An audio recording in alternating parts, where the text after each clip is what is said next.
نام عطاء الرحمن اور آپ دیکھ رہے ہیں عطا بخاری یوٹیوب چینل۔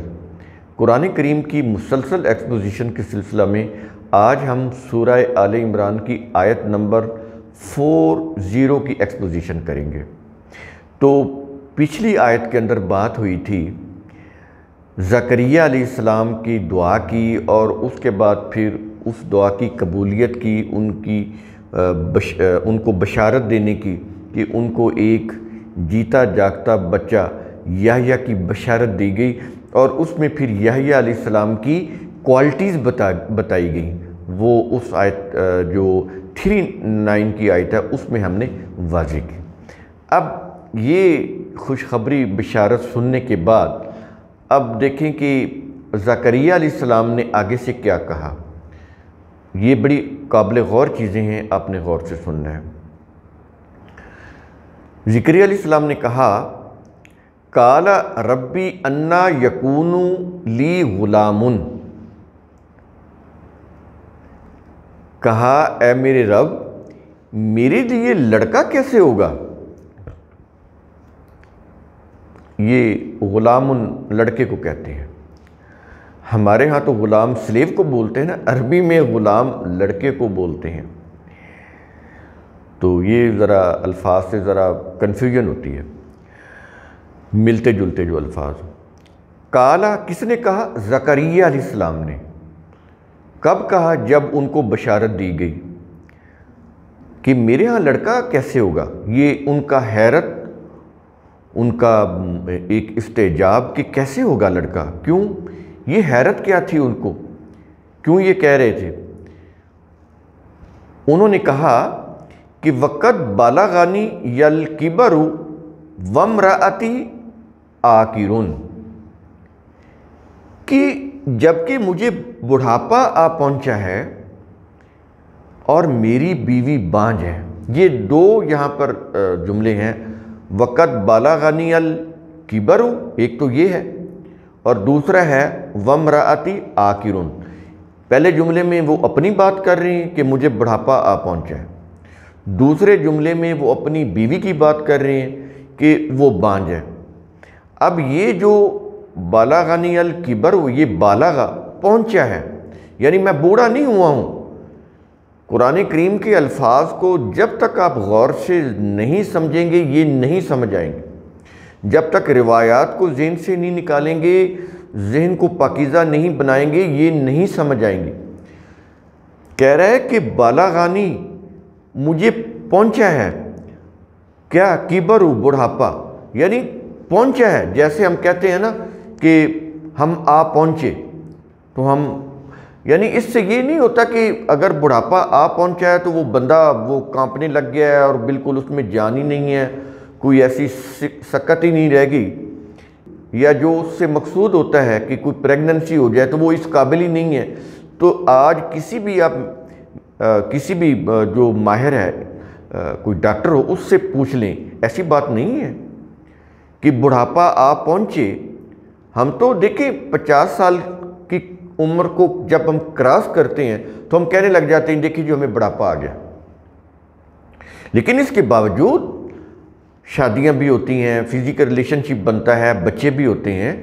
50 سال کی عمر کراس کرنے کے بعد ہم کہتے ہیں بڑھاپا آ پہنچا، یعنی یہ وہ دور ہے جس کے اندر کھانے کی ہر چیز بڑی وافر ہے، اس دور میں نہیں تھی۔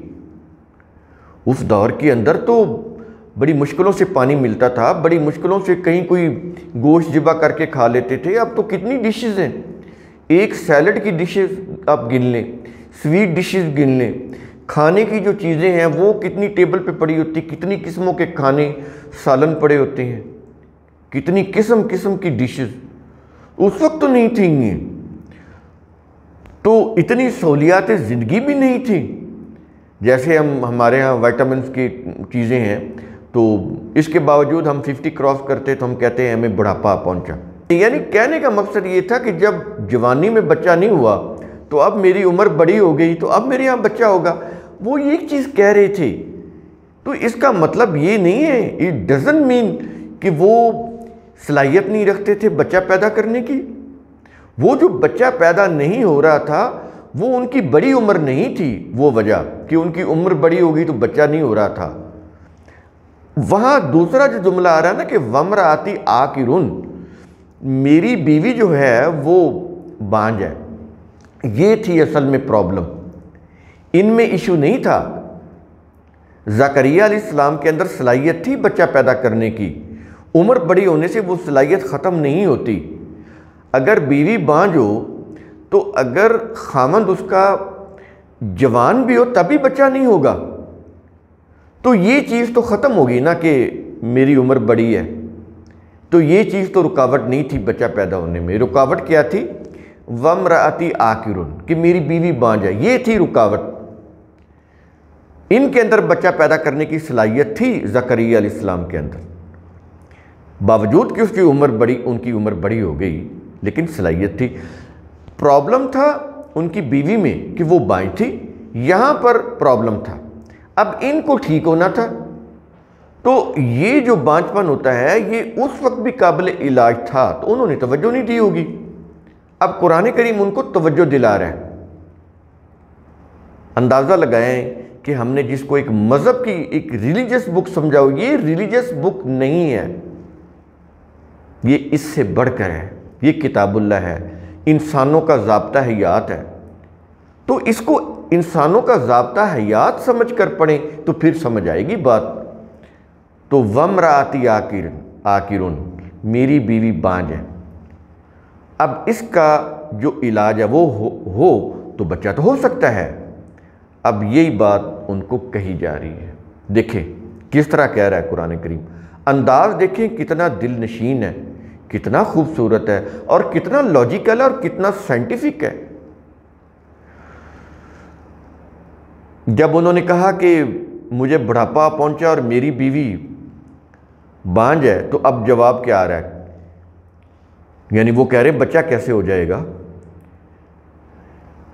قرآن کریم کے اندر جواب آ رہا ہے، اللہ کہہ رہا ہے کالا کذالک، کالا کذالک۔ دیکھیں ایک کذالک کے اندر کتنی چیزیں آ گئیں، کتنی بڑی باتیں کہہ دی قرآن کریم نے ایک کذالک کے اندر، سارے کے سارے وہ اس کا سلوشن دے دیا۔ کالا کذالک، ایک لفظ کذالک کہا کہ ایسے ہی ملائکہ نے کہا، ظاہر ہے وہ تو اللہ کے بہاف پہ بات کر رہے تھے نا ملائکہ نے کہا کالا کذالک، اسی طرح جیسے لوگوں کے ہاں اولاد پیدا ہوتی ہے۔ اب یہ معنی اس کے اندر آ گئے، اس کو کہتے ہیں سجیسٹیونیس۔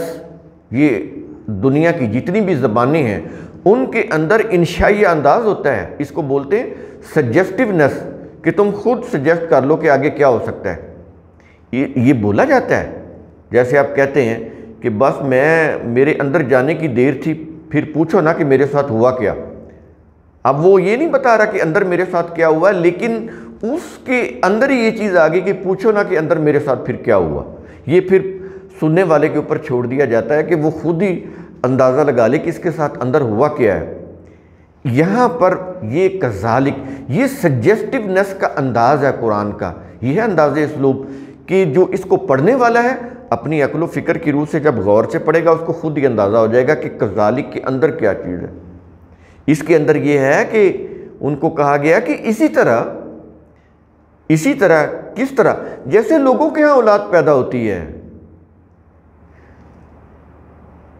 بوڑھے مرد اور بانجھ عورت میں بذریعہ علاج اولاد پیدا کرنے کی صلاحیت کا بحال ہو جانا کوئی ناممکن بات تو نہیں تھی۔ تو اس لیے قرآن کریم کہہ رہا ہے کہ اسی طرح جیسے لوگوں کے ہاں اولاد پیدا ہوتی ہے، اب اسی طرح کے اندر یہ ساری چیزیں آ گئی کہ تمہارا یہ بڑھاپا ہے، یہ اس سے کوئی فرق نہیں پڑتا، بچے کی پیدا کرنے کی صلاحیت ہے تم میں، تمہاری بیوی بانجھ ہے، اس کا علاج کرواؤ جیسے لوگ کرواتے ہیں۔ تو جب تم اس کا علاج کرواؤ گے تو یہ ٹھیک ہو جائیں گی تو بچہ تو ہوگا۔ یہ چیز کہی جا رہی ہے، کذالک کے اندر یہ چیزیں آ رہی ہیں ساری۔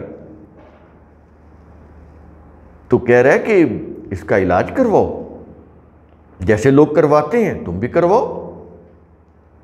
تو جب یہ ٹھیک ہو جائیں گی، اور آگے ہم اس آیت کے اوپر آئیں گے، اس میں تو وہ اسلحہ کے الفاظ ہیں کہ ان کی وہ جو کمی پیشی تھی اسلحہ، اس میں صلاحیت پیدا ہو گئی۔ انہیں زکریا علیہ السلام کی بات ہو رہی ہے کہ ان کی بیوی میں نقص تھا بانجھ پن کا، تو وہ اسلحہ ان کا دور ہو گیا، یعنی صلاحیت پیدا ہو گئی اور ان کو بچا ہو گیا۔ دیکھیں، کوئی کسی قسم کی مسٹریز، کسی قسم کی سپرسٹیشنز قرآن کے اندر نہیں ہے، کسی قسم کے میریکلز قرآن کے اندر نہیں ہیں۔ یہ معجزات، کرامات اور اس طرح کی جو چیزیں، توہمات، یہ تو ریلیجن لے کر آتا ہے، ریلیجس اسکول آف تھاٹ کی طرف سے آتی ہے، قرآن میں نہیں ہے۔ وہ تو اسی ایک کذالک کے اندر تمام ہر چیز کو، ان چیزوں کو، یہ جتنے بھی سپرسٹیشن میریکلز ہیں، اڑا کے رکھ دیتا ہے، لاجیکلی بات کرتا ہے، سائنٹیفک انداز سے بات کرتا ہے۔ تو آگے کہہ رہا ہے کذالک ہو گیا، کالا کذالک، کہا کہ اسی طرح جیسے لوگوں کے ہاں ہوتا ہے کہ وہ اگر بیمار ہو جاتے ہیں تو علاج کروا لیتے ہیں، کوئی کمزوری ہوتی ہے تو وہ کوئی اچھی خوراک کھا کے اپنی کمزوری کو دور کر لیتے ہیں، تو اسی طرح سے بچا ہوگا۔ یہی ہمارا قانون ہے، یہ ہمارے فزیکل لاز ہیں اللہ کے۔ تو آگے اللہ کیا کہہ رہا ہے؟ اللہ یفعل ما یشاء، اللہ جو چاہتا ہے کرتا ہے، کس کی روح سے؟ اپنے قانون کی روح سے۔ اب یہ نہیں ہے کہ اللہ ہر جگہ بتائے کہ میں اپنے قانون کی روح سے کرتا ہوں، اس نے کئی جگہ بتا دیا ہوا ہے، کئی جگہ پہ بتا دیا ہوا ہے۔ لا مبدل لکلمات اللہ، اللہ کا کلمہ تبدیل نہیں ہوتا۔ تو اللہ کا جو کلمہ ہے وہ اس کا قانون ہے جو بدلتا نہیں ہے، انچینجبل ہے۔ تو وہ یہ کہتا ہے کہ ہماری جو مشیت ہوتی ہے، ہمارا جو منصوبہ ہوتا ہے، اس کی بنیاد کس چیز کے اوپر ہوتی ہے؟ اللہ کے قانون مشیت کی بنیاد کس کے اوپر ہوتی ہے؟ اللہ کے علم کے اوپر،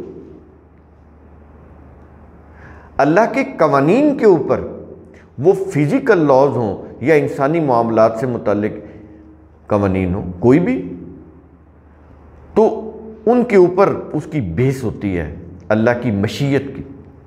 تو اس لیے وہ یہ کہتا ہے کہ اللہ جو چاہتا ہے کرتا ہے اپنے قانون کی روح سے۔ یہ نہیں ہے کہ اللہ کو ایک بادشاہ قسم کا ہے، کوئی لہر آ جاتی ہے تو اپنے قانون کی خلاف ورزی کرنے لگ جائے تو یہ تو دنیا ایک سیکنڈ میں فنا ہو جائے، لائف ختم ہو جائے، ایسا نہیں ہے۔ تو اللہ یفعل ما یشاء سے کیا مراد ہے کہ اللہ جو چاہتا ہے کرتا ہے؟ کیا مطلب؟ اللہ اپنے قانون کی روح سے جو چاہتا ہے کرے، کیونکہ اس کا جو قانون ہے وہ اتنا انچینجبل ہے، وہ فار ایور ہے، ایٹرنل ہے، کہ نہ اس کو بدلنے کی ضرورت ہے، نہ اس کے اوپر کچھ سوچنے کی ضرورت ہے۔ وہ قانون ابدی بن گئے، بس اب وہ جیسے چاہے کرے ان قانون کی روح سے۔ تو اس کے جتنے بھی امور ہوتے ہیں وہ ٹھیک ٹھیک سر انجام پا جاتے ہیں، کیونکہ قوانین انچینجبل ہیں، اس لیے کوئی اس کے اوپر ٹائم نہیں لگتا۔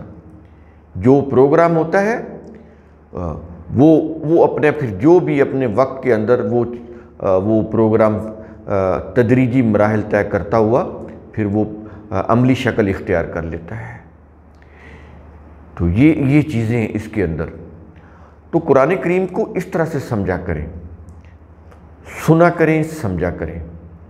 سننا، سمجھنا اور پھر عمل کرنا، یہ چیزیں آپس میں انٹر لنک ہیں۔ اگر سنا ہے سمجھا نہیں ہے تو پھر بھی فائدہ نہیں، سمجھا ہے تو عمل نہیں کیا پھر بھی کوئی فائدہ نہیں۔ تو قرآن کریم کا اصول ثم تتفکروا۔ شکریہ۔